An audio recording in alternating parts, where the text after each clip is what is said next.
Selamat malam pemirsa. Oposisi diperlukan untuk menjadi penyeimbang jalannya pemerintahan.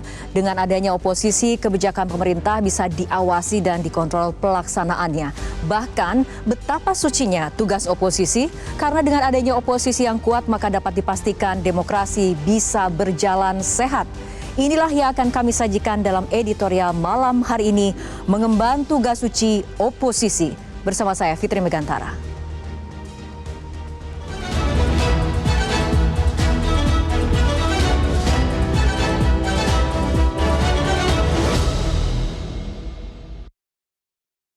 Mengemban tugas suci oposisi.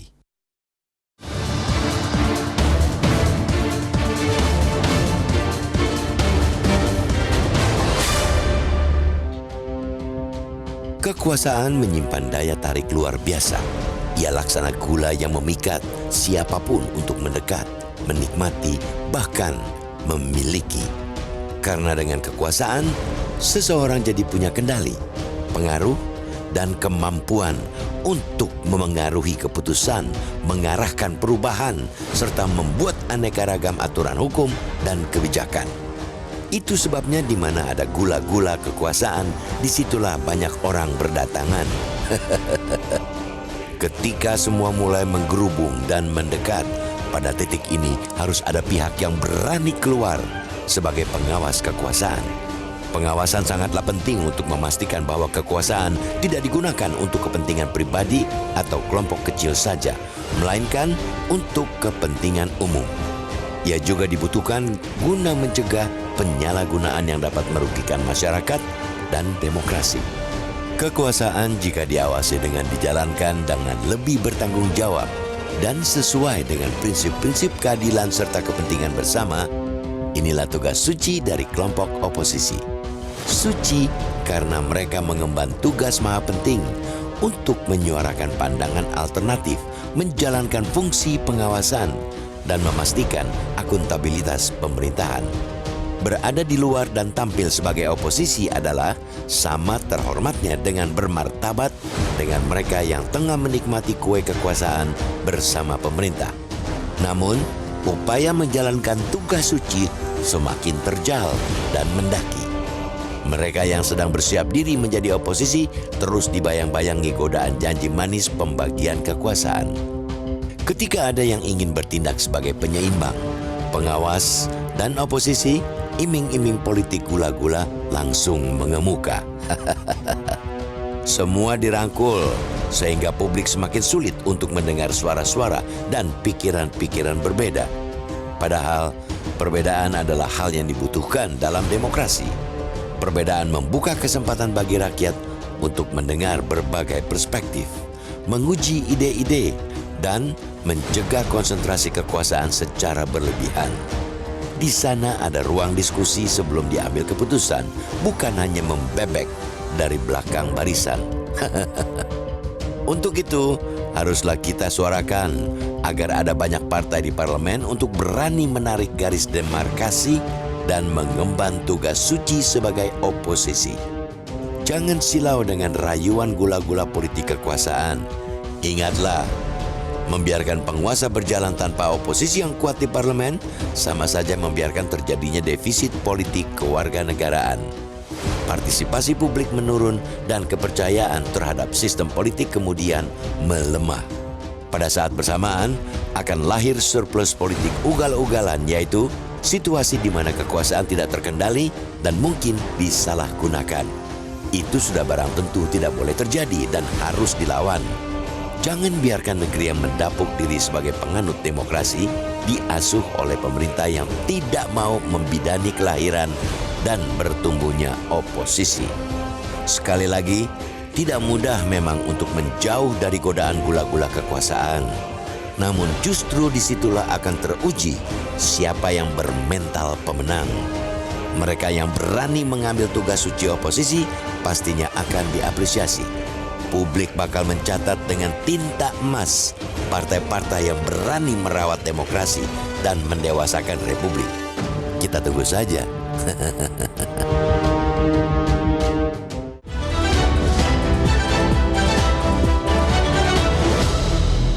Mengemban tugas suci oposisi, kita akan mengulasnya dan membedahnya bersama Ketua Dewan Redaksi Media Group, Bang Elman Saragih. Selamat malam, Bang Elman. Malam, Mbak Rara. Apa kabarnya malam hari ini, Bang Elman? Baik ya. Bang Elman, kita berbicara mengenai oposisi nih. Kenapa harus oposisi jika ataupun kalau ada pilihan dan iming-iming masuk dalam kekuasaan?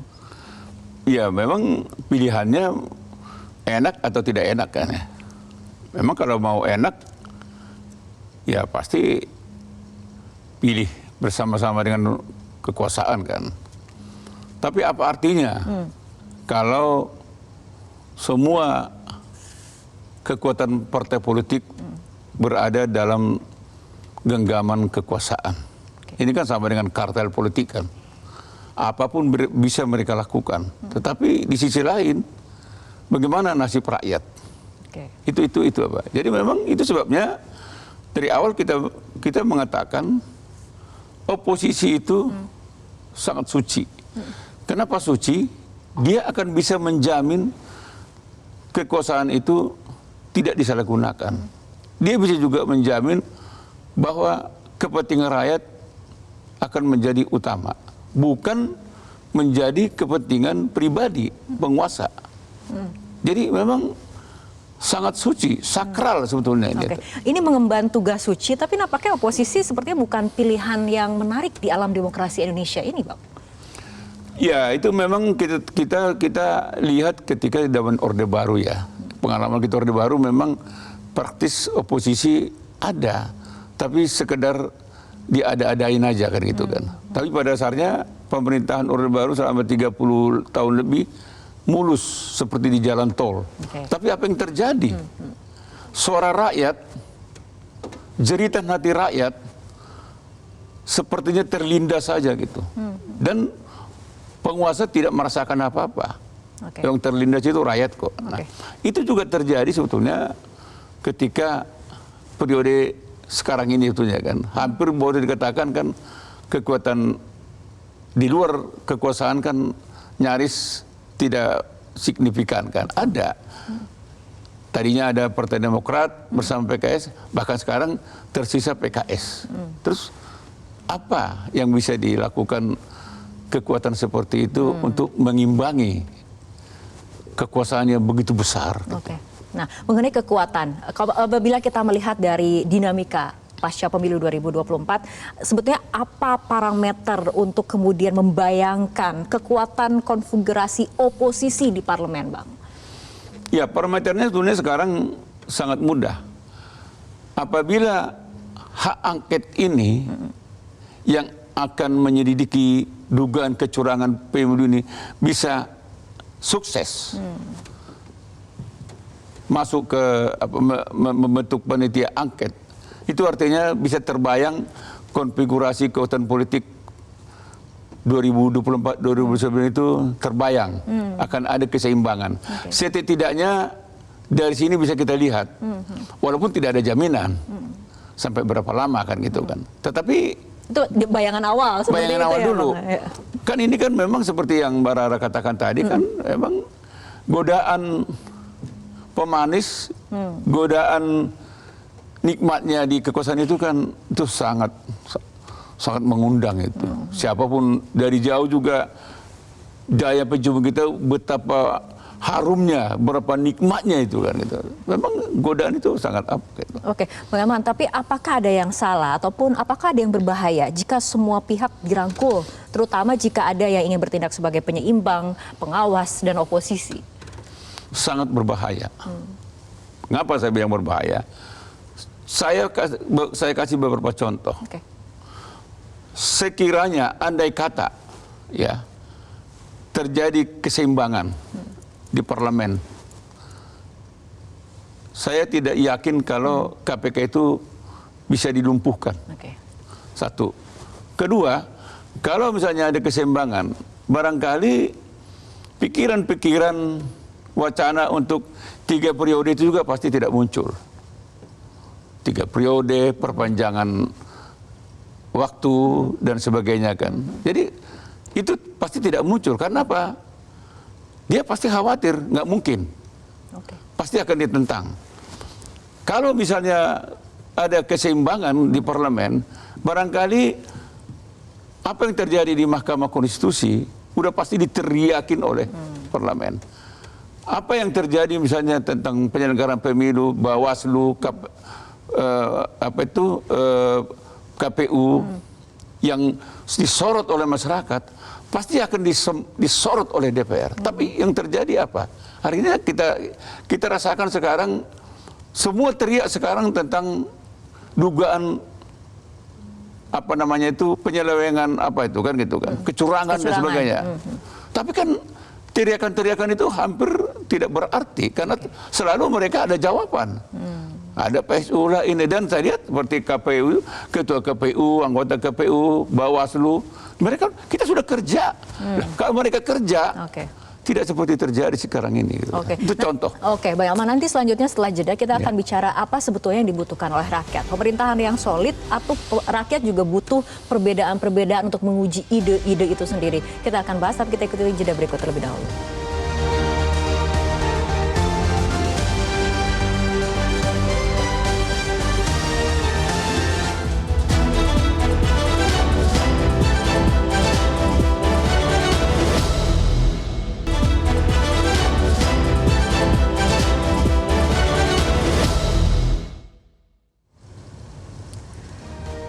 Ya, pemirsa, kita akan melihat pernyataan dari Erlangga Pribadi Kusman, pengamat politik UNER yang memiliki pandangan salah satu syarat mengembalikan kesehatan demokrasi Indonesia adalah dengan mengembalikan kekuatan oposisi agar semakin kuat. Tetapi kemudian jika memang misalnya ada beberapa partai yang memilih tidak berkomitmen untuk menjadi oposisi dan akhirnya bergabung untuk mendapat kekuasaan, maka politik di Indonesia tidak akan menjadi lebih baik. Kelemahan demokrasi akan terus berjalan. Bang Elman, bagaimana nih? Betul ini. Tanggapannya terhadap pandangan Saya pikir apa yang dikatakan Pak Erlangga ini itu akan menjadi kenyataan. Dan itulah mengapa sekarang kita ingatkan. Kita ingatkan partai politik di luar dan di dalam sama hormatnya. Sama-sama mengemban hati nurani rakyat kan. Mengemban amanat rakyat. Jadi tidak lalu menganggap kalau di luar itu tidak baik. Memang perbedaannya kalau di luar siap-siap aja kan. Iya kan? Siap-siap tanda kutip lah kan. Kalau di dalam memang tinggal menikmati kan gitu kan. Tetapi kalau menurut hemat kita, rakyat ini kan perlu diwadahi kan. Pertumbuhan demokrasi itu dan perkembangan nasib bangsa itu memang sangat ditentukan oleh kekuatan penyeimbang. Katakanlah kita tidak bilang oposisi, penyeimbang kan. Ya. Dan penyeimbang ini pertama adalah di parlemen, kedua adalah masyarakat sipil ya. Terus kedua juga ada ketiga pers, swasta kan gitu kan. Jadi kampus. Nah, akademisi kan, seperti akademisi ini. kan. Nah, kalau semua ini berperan aktif, akademisi berperan, pers berperan, masyarakat sipil berperan, parlemen yang berada dalam posisi penyeimbang berperan, saya yakin negara ini akan bertumbuh. Saya yakin juga mungkin jangan-jangan hari ini tidak akan kita rasakan penderitaan rakyat mengalami katakanlah kelangkaan beras, harga beras naik, harga telur naik, harga kebutuhan pokok naik. Sekarang siapa yang menyuarakan ini? Kan lebih banyak masyarakat sipil, rakyat yang berteriak kan. Sebetulnya teriakan rakyat itu kan tidak perlu kalau di parlemen kuat. Tapi karena di penyambung parlemen, suara dan aspirasi dari rakyat itu sendiri ya. Jadi itulah persoalan kita sekarang ini kan. Jadi sebetulnya menurut hemat kita, pemerintah mestinya harus bersyukur kalau ada penyeimbang di parlemen. Jadi artinya untuk rakyat sendiri, menurut Bang Elman, mana yang kemudian dibutuhkan? Kekuasaan pemerintahan yang solid tanpa check and balances, atau sebetulnya rakyat juga butuh mendengar adanya suara-suara perbedaan, ada kemudian perspektif-perspektif lain seperti itu? Ya, pada dasarnya kan rakyat itu kan ingin pemerintahan yang stabil kan. Pemerintahan yang stabil, pemerintahan yang mampu membangun, pemerintahan yang mampu menciptakan kebebasan berekspresi, kebebasan pers, itu yang dikehendaki rakyat. Dan ini hanya bisa terjadi kalau ada penyeimbang. Disitulah peran penyeimbang sangat penting, penyeimbang sangat itu. vital. Tugas suci itu ya, mengemban oposisi. Kalau nggak ada penyeimbang, tidak mungkin ada pemerintahan yang stabil. Bisa pemerintahan yang stabil, tapi semu. Seenaknya aja dia. Dan dia merasa nikmat. Oke, Bang Elman, selanjutnya seperti biasa di segmen berikutnya kita akan mendengar suara rakyat, suara dari netizen, tapi kita ikuti jeda berikut terlebih dahulu.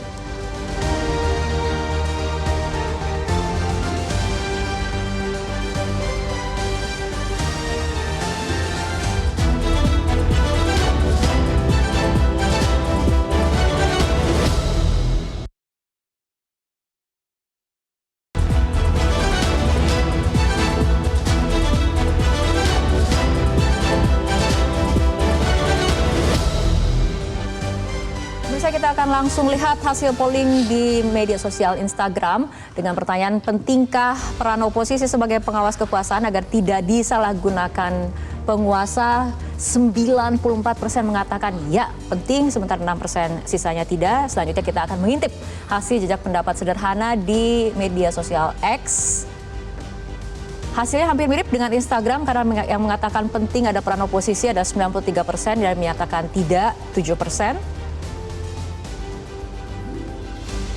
Ya, Bang Elman, ini kalau misalnya kita lihat ya hasil jejak pendapat yang sederhana yang dilakukan oleh Metro TV ini hampir lebih dari 90% mengatakan penting peran oposisi. Artinya apa nih, Bang? Itulah suara rakyat kan. Kalau partai politik tidak mendengar ini, tidak melihat ini, saya nggak bisa bayangkan bagaimana tangisan rakyat itu. Rakyat memilih mereka supaya apa? Supaya kuat di parlemen. Untuk apa? Untuk penyeimbang. Oke lah, kita nggak usah pakai istilah oposisi, penyeimbang. Untuk menyeimbang apa? Supaya pemerintah itu dia kuat, tetapi kekuatannya itu bisa diimbangi kekuatan di parlemen, kekuatan di masyarakat sipil, kekuatan pers, kekuatan kampus, akademisi kan gitu kan. Dan kalau itu sama-sama berfungsi, saya sangat percaya tidak akan perlu ada putusan MK-MK. Anda bisa bayangkan betapa buruknya negara ini. MK-MK memutuskan ketua MK melanggar etika berat. Artinya sepertinya kan nggak ada moral gitu kan. Jadi ini kan tidak boleh terulang lagi. Coba misalnya seperti undang-undang Omnibus Law itu. Sampai sekarang buruh tidak terima. Kenapa? Karena mereka merasa tidak pernah dilibatkan membahas itu. Tapi kan klaim daripada pemerintah, klaim daripada anggota DPR, sudah kita libatkan katanya. Nah, check and balance ini yang kemudian nantinya bisa menjaga agar semua kebijakan yang dikeluarkan oleh pemerintah ini memang mewakili apa yang diinginkan oleh rakyat dan kualitas kebijakan juga baik ya. Itu memang. Memang sisi lain memang tidak mudah. Tetapi saya bisa pastikan kalau ada partai politik yang rela dan bahkan terpanggil menjadi penyeimbang di luar pemerintahan dan dia berfungsi di DPR, rakyat akan mencatat itu di dalam tinta emas dan rakyat akan memberikan ganjaran terbaiknya nanti dalam pemilu yang akan datang. Mudah-mudahan kan gitu kan. Jadi menurut saya sih pemerintah berkepentingan sebetulnya ada check and balances itu. Menurut saya sayang kalau rakyat tidak memiliki kekuatan penyeimbang itu. Saya kasih contoh misalnya, almarhum Ali Sadikin Gubernur DKI dulu, dia memberikan penghargaan terus, bahkan meningkatkan sumbangan dari APBD DKI untuk LBH. Padahal LBH itu tiap hari mengkritik Gubernur DKI Ali Sadikin. Tetapi Jakarta terbangun karena apa? Karena kritikan LBH. Indonesia terbangun karena kritikan parlemen. Fungsi check and balance-nya berjalan dengan baik. Karena sekarang ini kritikan itu tidak ada, akhirnya seperti sekarang ini. Baik. Makanya dibilang Pagi ngomong apa, sore ngomong apa. Oke. Itulah cermin pemimpin kita yang sekarang. Oke, kita harapkan nanti partai politik ataupun mungkin civil society juga terus berani menyuarakan perbedaan dan kemudian bisa ataupun mau mengambil peran sebagai penyeimbang. Betul. Karena tugasnya sangat suci. Betul. Seperti itu ya Bang Betul. Elvan. Oke Bang Elvan, terima kasih telah berbincang bersama kami malam hari ini. Dan pemirsa, perbincangan tadi menutup editorial malam untuk hari ini. Saya Fitri Megantara mengucapkan terima kasih atas perhatian Anda. Selamat malam, sampai jumpa.